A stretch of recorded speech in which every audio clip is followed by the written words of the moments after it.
que Dieu nous donne sa grâce, sa lumière, sa compréhension, son entendement spirituel pour que tous nous puissions accéder de cœur à ce contenu, afin que quoi que ce soit que nous puissions aborder comme sujet, que nous ne puissions pas permettre à ce sujet de nous déstabiliser dans cet acquis qui est fondamental.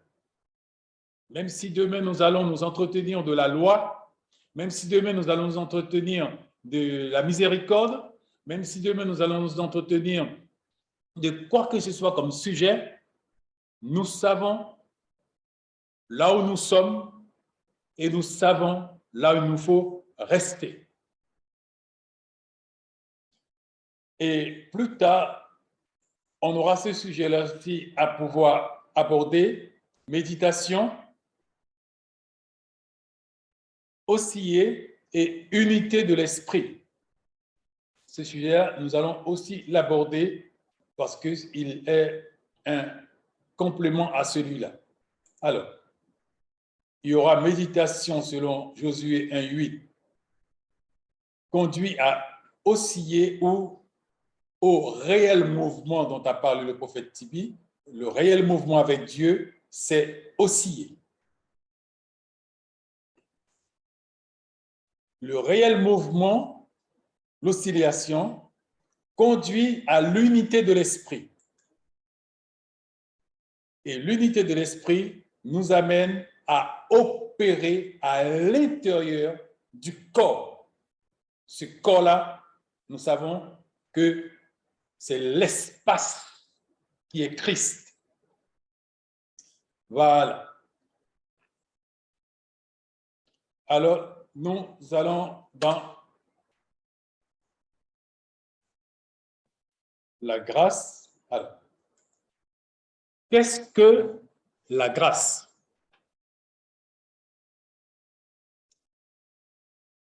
Je vais donner quelques définitions pour notre compréhension intellectuelle. Après, nous allons pouvoir entrer dans une compréhension biblique. Alors, qu'est-ce que la grâce?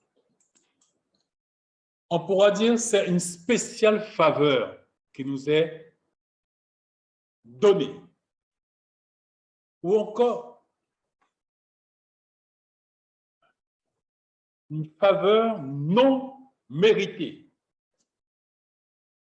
Ou encore, un avantage, autant pour moi, un avantage qui ne m'a rien coûté. Et pour conclure, pour une compréhension claire, la grâce, c'est un cadeau.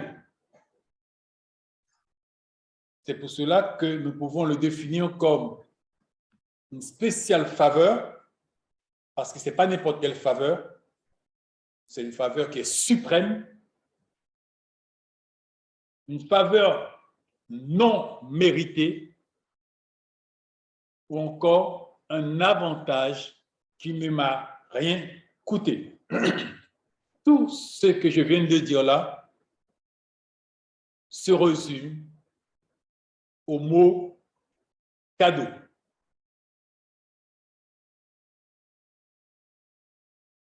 Je dis en un premier temps, le chrétien doit comprendre et accéder au fait que la grâce ne peut jamais être méritée. Le jour où j'arrive à finir par me laisser convaincre que la grâce est méritante, ce jour-là, la grâce me quitte. Ce jour-là, je perds le bénéfice de la grâce. Car pour que la grâce soit une grâce active, il doit être compris comme un cadeau, comme une faveur non méritée, un avantage qui ne me coûtera jamais quoi que ce soit. Alors, tant que je conçois la grâce ainsi, je resterai dans cette grâce. Mais ne me laissez jamais amener à croire que j'ai quelque chose à faire pour accéder à cette grâce. Non.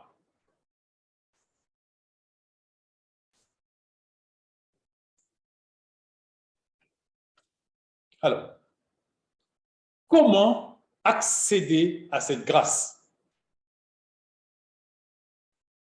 Comment accéder à cette grâce? Romains, chapitre 10, verset 10.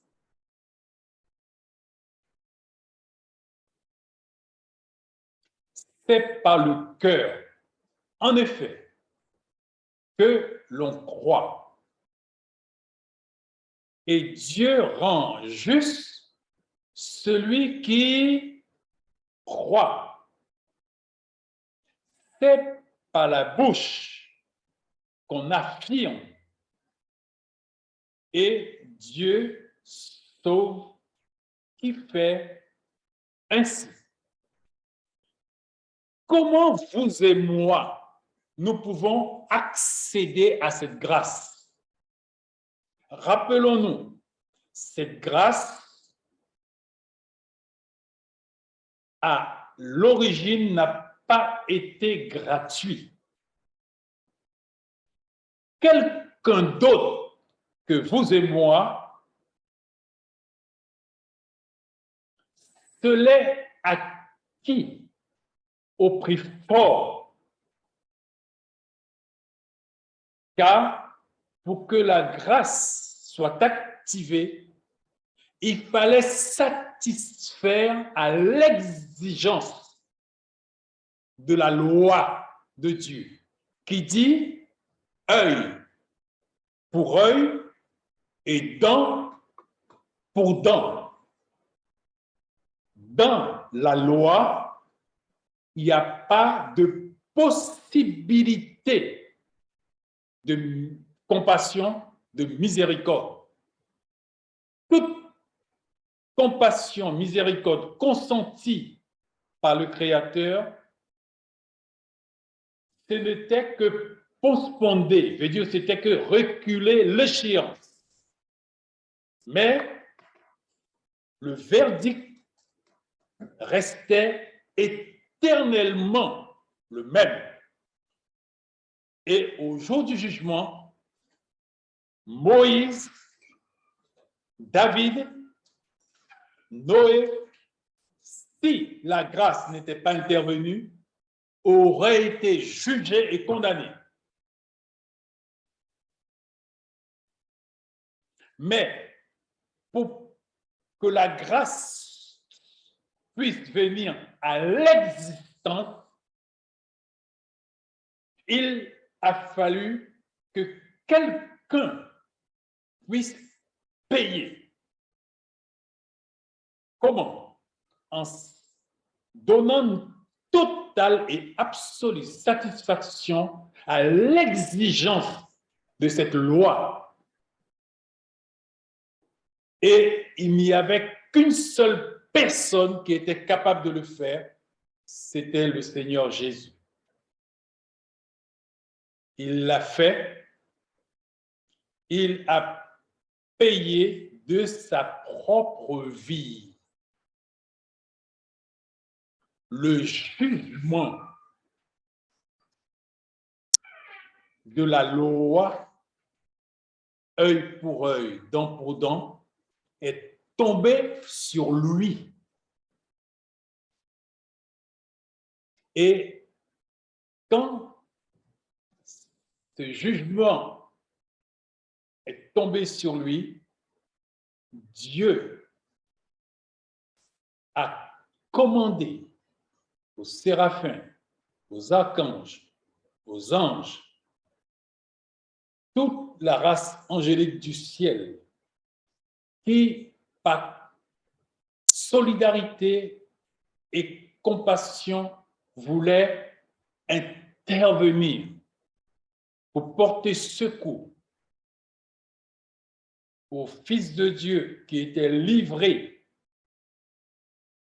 à ce verdict sous le coup boutoir de Satan, des hommes, de la mort et de tous les démons de l'enfer. Ils ont voulu porter secours. Dieu leur a dit, vous ne bougez pas, car il est écrit qu'il sera seul à fouler au pressoir.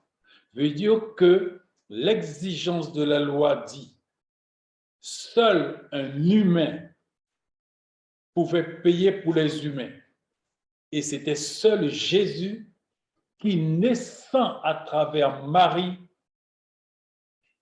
était un humain. Et lui seul pouvait dealer avec l'exigence de la loi pour satisfaire totalement à cette exigence afin de donner naissance à ce qu'on appelle aujourd'hui la grâce. Par contre, pour vous et moi, il nous a dit, nous n'avons pas à payer. On n'a pas à payer. Il nous le donne, ce gratuitement. Pour lui, ça n'a pas été gratuit. Par contre, pour vous et moi, nous ne pouvons accéder que gratuitement. Alors, comment y accéder? C'est en confessant du cœur que cette grâce peut être activée dans ma vie. En confessant quoi? C'est pour cela que le message de l'Évangile est prêché. Dans le contenu du message de l'Évangile, qu'est-ce qu'il y a? Car ce message de l'Évangile doit amener la personne qui l'écoute à ceci: être convaincu de péché, de justice et de jugement. Le message annoncé doit amener la personne qui l'écoute à être convaincue du péché, de justice et de jugement. Et quand la personne arrive à ce point où il est convaincu de péché, de justice et de jugement, cette personne maintenant de tout son cœur confesse le nom de Jésus de la façon suivante. Il reconnaît son péché et il en pleure dessus. Il est malheureux de prendre conscience de la laideur de ses mensonges, de sa méchanceté, de sa haine, de sa violence, de la pornographie, de ses adultères, de ses convoitises, et j'en passe. Tout ce par lequel la personne est passée par, il en est frappé. Et il est convaincu de péché. Et il crie vers Dieu, c'est ce qui est écrit. Quiconque invoquera le nom du Seigneur sera sauvé. Quand il voit cela, il invoque Dieu pour la miséricorde et la compassion sur son état. Par là même, il est convaincu que Dieu est juste et qu'il n'a pas d'alternative. S'il ne confesse pas de tout son cœur devant Dieu son état, la justice de Dieu ne l'acceptera pas. Et à ce moment-là, il prend conscience qu'il y a un jugement. Et ce jugement-là a déjà condamné l'auteur de tout ce mal qui existe sur la planète, à savoir Satan. Et que par là même, lui, il a échappé à ce jugement du fait de sa démarche. Mais si de cœur il n'est pas convaincu, sa confession sera mentale, intellectuelle et sans effet. C'est pour cela que beaucoup de personnes accèdent dans les églises par une confession mentale et intellectuelle et ils ne sont pas des chrétiens. C'est pour cela que vous et moi, le Saint-Esprit, ça fait quelques années et de temps en temps, nous fait revenir sur le contenu de notre salut. Est-ce que cette démarche a été approuvée? Et nous avons compris qu'il y a des choses qui doivent se passer quand cette démarche est faite selon la parole. Je veux dire, être convaincu que je suis un pécheur et que mon péché a détruit, mon péché a ravagé, ça, je ne peux arriver à ce stade que quand l'Esprit Saint utilise le message de l'Évangile qui m'a été prêché et l'Esprit de Dieu maintenant intervient dans mon cœur avec le message qui est dans mon cœur, il intervient, il rencontre ce message dans mon cœur et c'est le principe que Dieu emploie et depuis la création. La parole et l'Esprit rencontre la parole qui a été prêchée dans mon cœur et ça crée l'étincelle de la nouvelle vie. Et je viens à la vie. Parce que le message de l'Évangile qui a été prêché ne m'a pas dit que je serai béni, ne m'a pas dit que je suis bon, ne m'a pas dit que je ne suis pas bon. Non, le message de l'Évangile qui a été prêché m'a dit, voilà, que je suis un pécheur et mon péché m'amène à la perdition éternelle. Mais que Dieu a tant aimé le monde qu'il a donné son Fils unique afin que quiconque croit ne périsse point, mais qu'il ait la vie éternelle. Et ce message dit que Dieu se tient à la porte et il frappe. Toc, toc, toc, toc. Si quelqu'un entend sa voix et ouvre son cœur, Dieu dit, j'entrerai dans son cœur. Je souperai avec lui et lui avec moi. Quand ce message est prêché, l'Esprit de Dieu descend et rencontre cette parole et l'étincelle de la vie. Boum! Je suis une nouvelle créature. Comme quand Dieu a dit que la lumière soit, l'Esprit de Dieu se mouvait au-dessus des eaux, l'Esprit de Dieu s'est rencontré avec la parole que Dieu a prononcée, boum, la lumière fut. Et pour nous, que nous puissions devenir une nouvelle créature, le même procédé doit se produire. Voilà. Alors, il a dit, c'est par le cœur, en effet, que l'on croit. Je veux dire, ce n'est pas une croyance intellectuelle, c'est une croyance de cœur. Je veux dire, c'est mon cœur qui croit. Certains d'entre nous, nous pouvons pleurer une demi-heure, d'autres d'entre nous, nous pouvons pleurer quelques secondes en fonction de notre prise de conscience, D'autres peuvent aller à 3 jours, 4 jours, 5 jours. Moi, j'ai été jusqu'à 3 jours. Mais il est indispensable que cette prise de conscience puisse faire boum de l'effet.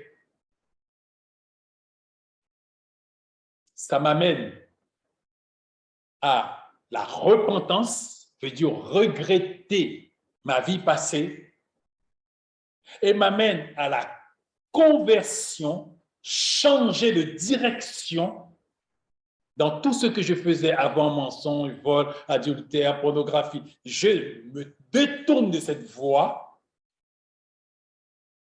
et je donne ma vie au Seigneur Jésus qui a payé à la croix pour moi. Et je confesse de ma bouche que je crois en Jésus, il est mon Seigneur et mon Sauveur. Et je lui dis, Seigneur Jésus, viens dans ma vie. Là, j'ai ce passage de Romains 10, 10 qui explique comment accéder à la grâce. Eh bien, une fois qu'il est complet, désormais, je sors de la loi, œil pour œil, dent pour dent, et je rentre dans la grâce. C'est l'accession à la grâce. Et une fois que j'accède à cette grâce, je ne fais plus partie de ce monde. Je ne fais plus partie du système de fonctionnement de ce monde. Ce moment-là est appliqué dans ma vie. Ne vous conformez pas au siècle présent. Mais l'évangile doit vous transformer. Cet évangile commence son œuvre de transformation, de modification de notre manière de voir, de penser, de concevoir les choses. Et ce travail doit se faire. Je ne dois pas m'opposer à ce travail. Mais si j'aime ce monde, si je m'attache au bien de ce monde, ce travail sera bloqué. Cette œuvre va être bloquée. C'est pour cela que je dois contribuer à permettre à cette œuvre de pouvoir suivre son cours. Car mon accession à la grâce me donne tous les avantages et les privilèges. Mais il me dit, désormais, je ne suis plus de ce monde. Je n'appartiens plus à ce monde. J'appartiens à un autre monde. Et j'ai une autre loi qui me régit. Et je dois me soumettre volontairement à cette autre loi qui me régit.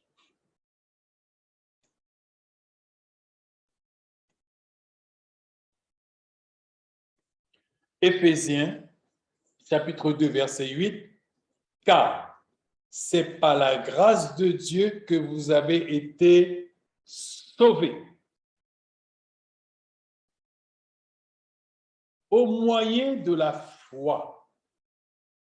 Ce salut ne vient pas de vous. Il est un cadeau, un don de Dieu. Il n'est pas le résultat de nos efforts, de vos efforts.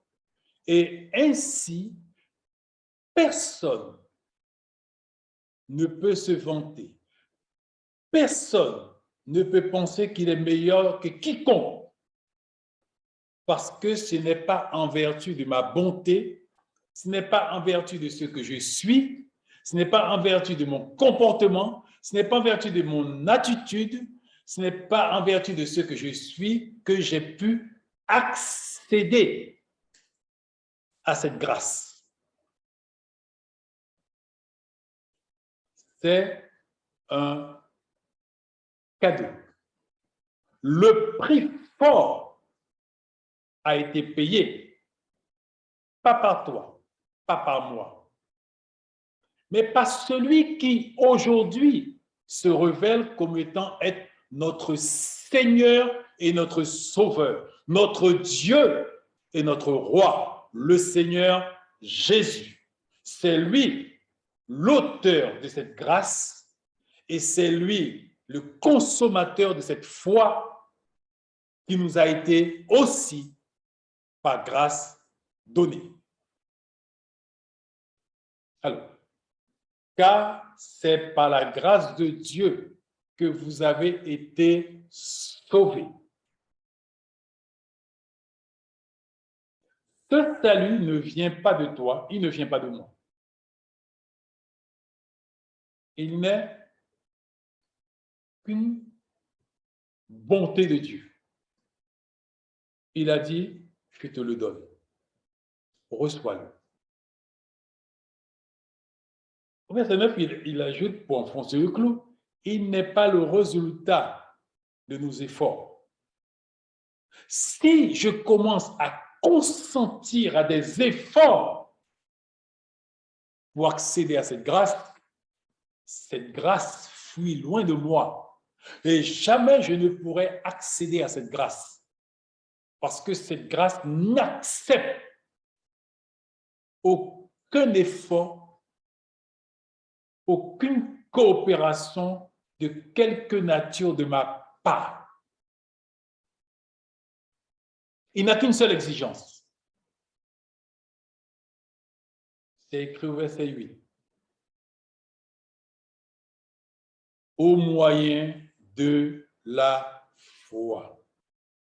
Et cette foi ne me demande rien du tout comme effort mental, physique ou émotionnel. Ce n'est que croire. C'est statique, c'est tacite. C'est seulement croire. Tout simplement.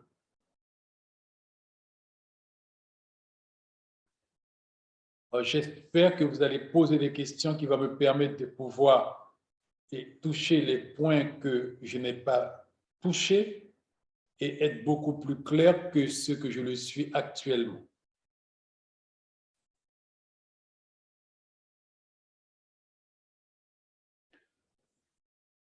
Pourquoi rester dans cette grâce?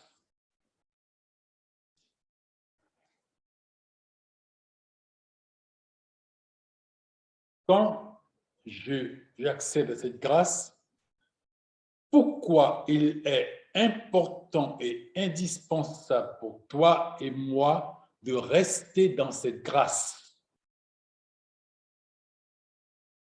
Romains 6, 14. En effet, le péché n'aura plus de pouvoir sur vous, puisque vous n'êtes pas soumis à la loi, mais à la grâce de Dieu. Pourquoi rester dans cette grâce? Simple, mes bien-aimés. Pour échapper à la loi. Car sous la loi, le salut est impossible. Et si quelqu'un n'est pas sous la grâce, il est forcément sous la loi. Il n'y a que deux régimes. Avant l'existence de la grâce active pour nous, il n'y en avait qu'un seul, la loi. Et c'est pour cela que personne ne pouvait être sauvé avant ça.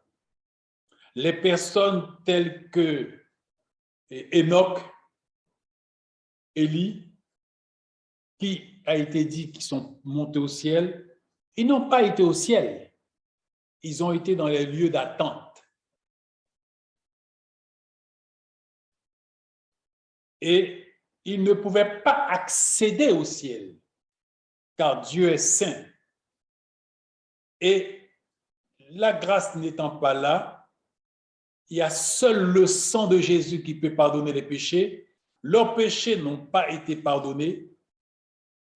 Quand Dieu dit « Je t'enlève ton péché » dans l'Ancien Testament, c'était postpondé en attendant que la grâce puisse intervenir. C'est ce que nous voyons quand Jésus a été crucifié, qu'il est ressuscité. Il a dit que plusieurs tombes ont été ouvertes et qu'il a pris des prisonniers, il les a amenés. Et ce sont ces personnes-là.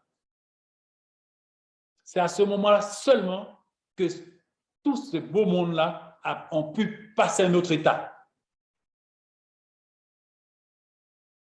Il faut bien comprendre que sans la grâce, aucun être humain ne peut être sauvé.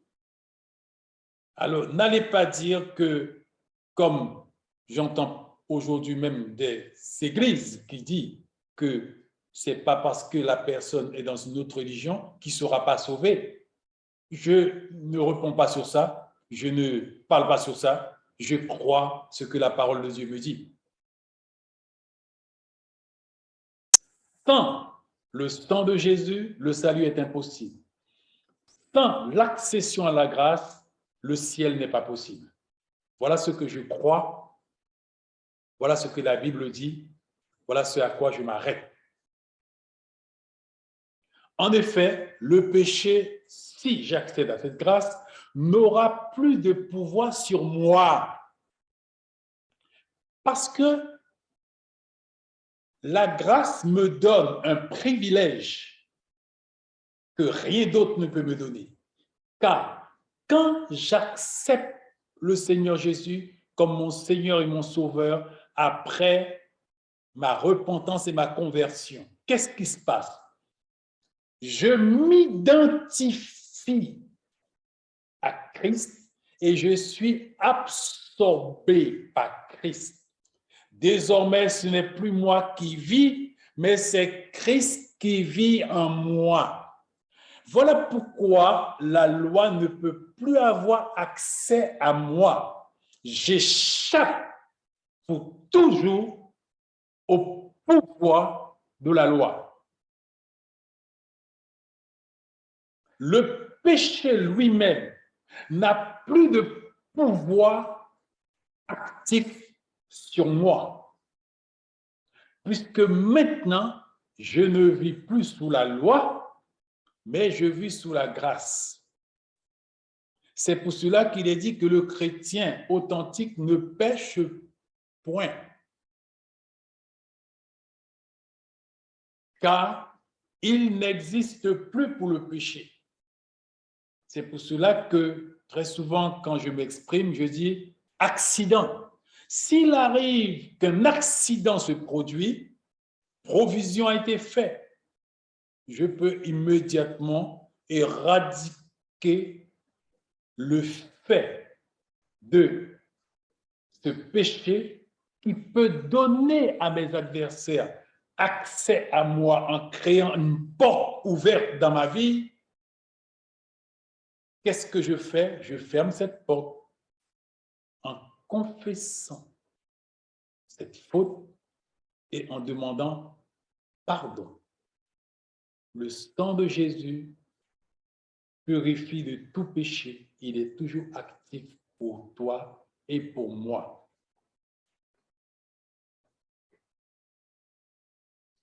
Romains 8, 2.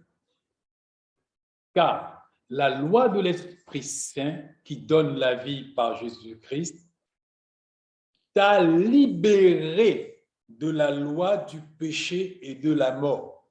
Ça veut dire que vous et moi, quand nous accédons à cette grâce, nous devons rester dans cette grâce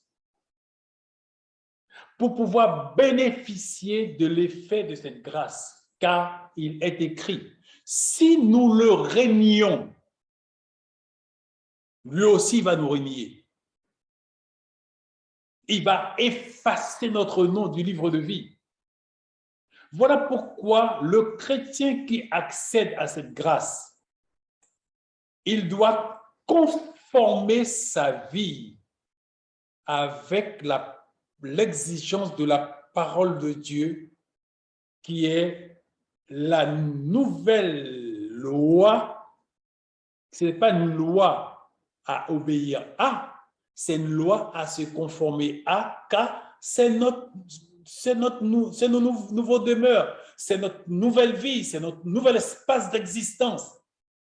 Nous ne le mettons pas en pratique, cette loi, pour avoir la vie. Nous mettons cette loi en pratique parce que c'est notre nouveau cadre. C'est là que nous évoluons maintenant. C'est notre vie. Parce qu'aujourd'hui, le péché n'a plus de pouvoir sur moi.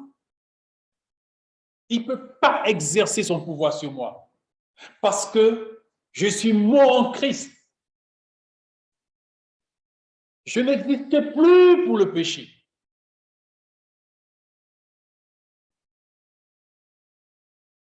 Et la loi de l'esprit de vie m'a libéré de cette autre loi. C'est la loi du péché et de la mort. L'exigence de cette loi, celui qui pêche mourra. Pas d'alternative. Tu as péché, tu dois mourir. Tu as désobéi, tu dois mourir. Mais la grâce auquel j'ai accédé en entendant l'évangile et en acceptant que je suis un pécheur condamné pour l'éternité et en confessant mes péchés et en invitant le prince de la vie à venir dans ma vie, j'ai été libéré une fois pour toutes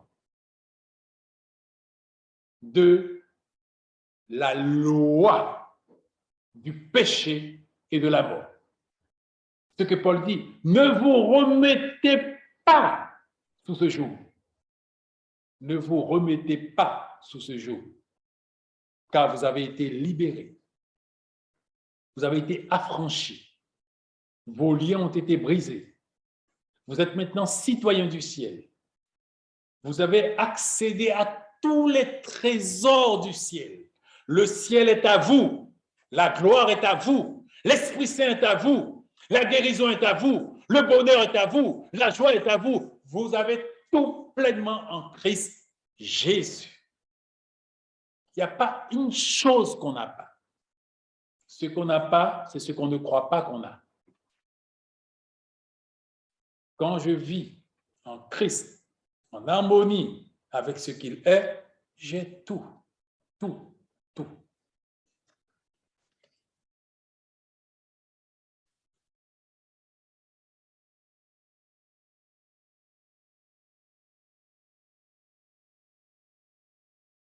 Maintenant, comprendre le paradoxe entre la grâce et la part qui me revient. Car la grâce exige qu'il n'y a rien à faire pour y accéder.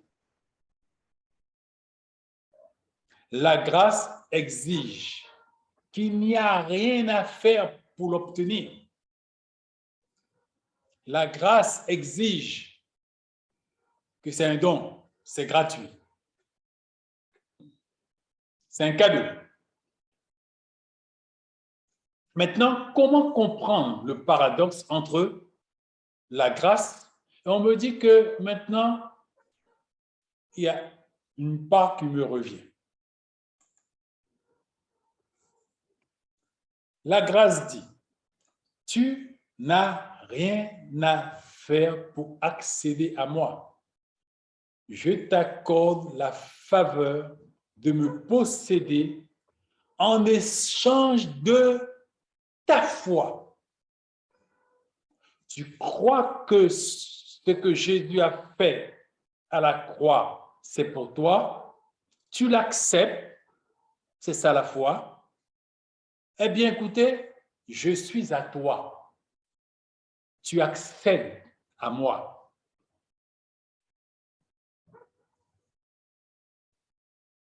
Tu diras alors, où est ma part?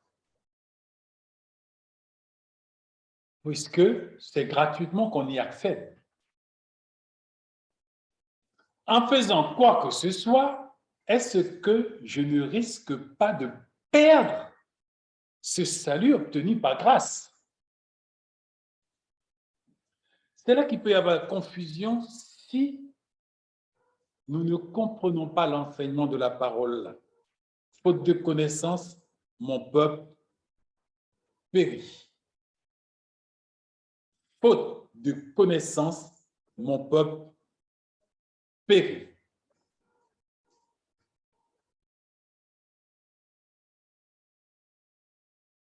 Alors, comprenez bien ce qui vient là. Ma part commence après mon accession à cette faveur. Si je fais quoi que ce soit pour accéder à cette faveur est annulée. J'accède à cette faveur gratuitement. Je n'ai qu'à croire au message de l'Évangile et j'y accède. Point. N'allez pas croire que je dois faire quoi que ce soit pour la posséder. C'est non, je ne pourrai jamais, jamais, jamais entrer en possession. Même si je pense après que j'ai commis des erreurs et que je dois faire quelque chose pour réaccéder, c'est encore là. Jamais, jamais, jamais, jamais. Je ne peux rien faire pour y accéder, ni aujourd'hui, ni demain, ni après-demain. Hébreux 12, 14 et 15.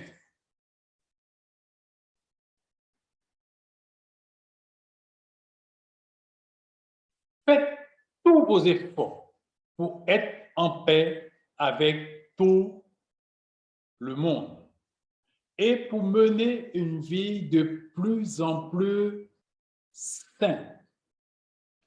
La sanctification. Sans la sanctification, nul ne verra le Seigneur.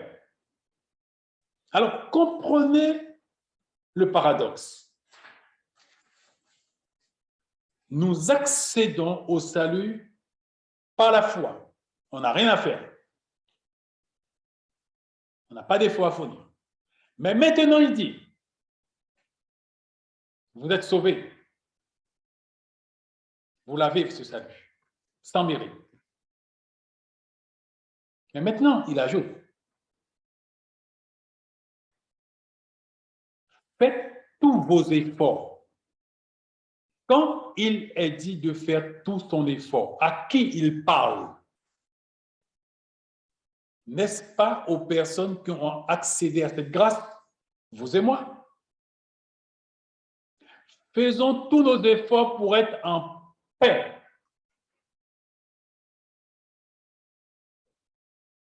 Avec tout le monde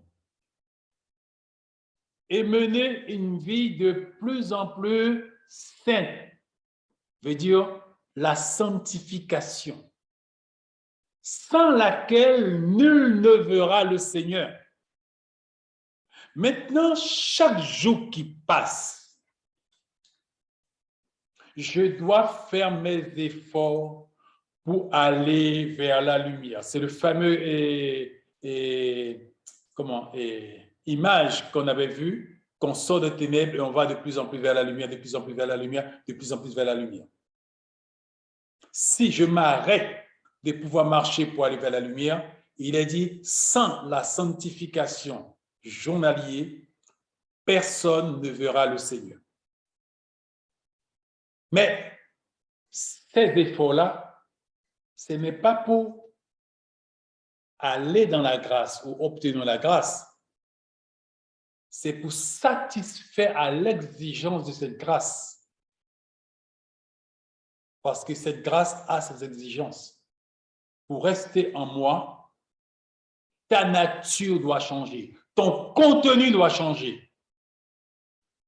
Car je t'ai sauvé, mais ton contenu est encore animal et il doit changer.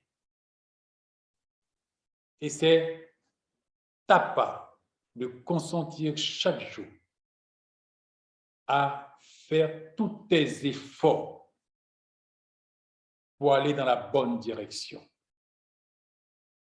Prenez garde que personne ne se détourne de la grâce de Dieu, que personne ne devienne comme une plante nuisible, vénéneuse, qui pousse et empoisonne beaucoup de gens.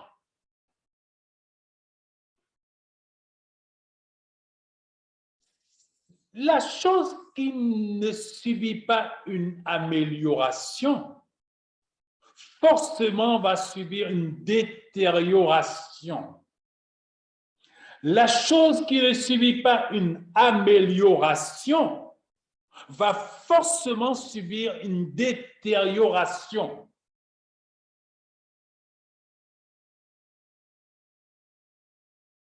Celui qui ne progresse pas régresse. C'est une règle, c'est une loi.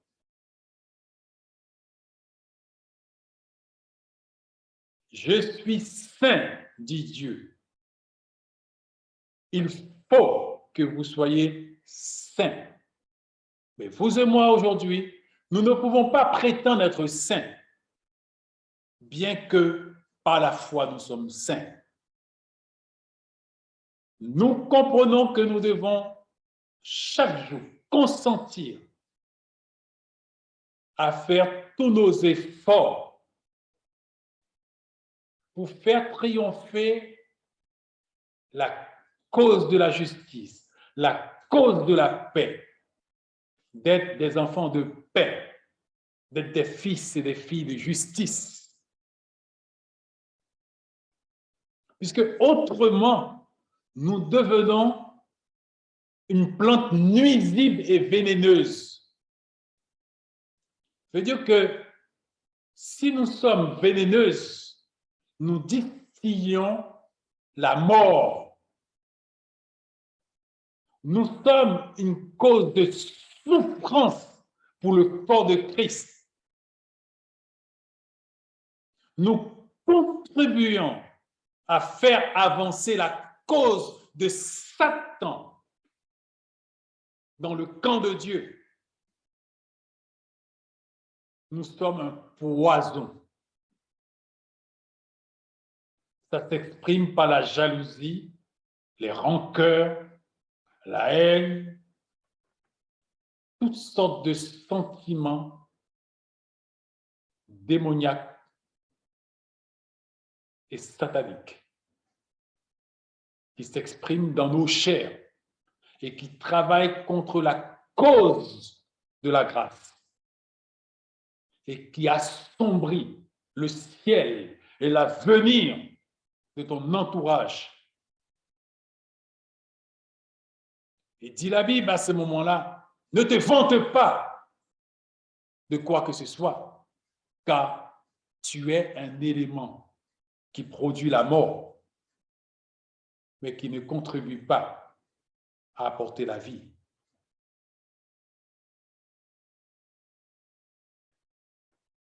Oui, cette grâce est gratuite. Oui, pour accéder à cette grâce, tu ne peux faire autre chose que d'accepter sa gratuité.